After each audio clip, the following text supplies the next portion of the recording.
दिलवा के दुख राजा हम कहतानी लगता गरीबी में बीती जिंदगानी कैसे करी बयान कैला ननका परेशान आधा खत्म कर दिहल सखाई के अरे खाई के भइल सामान खत्म लागत तू घरबा कबले निकलब दवाई के ए जाने जान तनी आवा।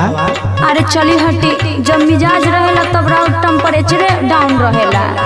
ऐसे ना तरसावा ये जान। अच्छा जब हम तरसीला तो उ चिंता ना रहेला।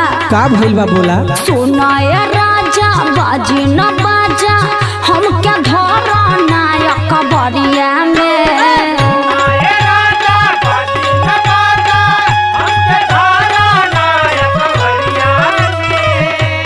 सुनाया राजा बाजी न बाजा हम क्या धर नायक बरिया में कलवाले रात सैया धैल न हमारो बहिया छोड़ी न पकड़ी पैया कल्हिया न धैल बहिया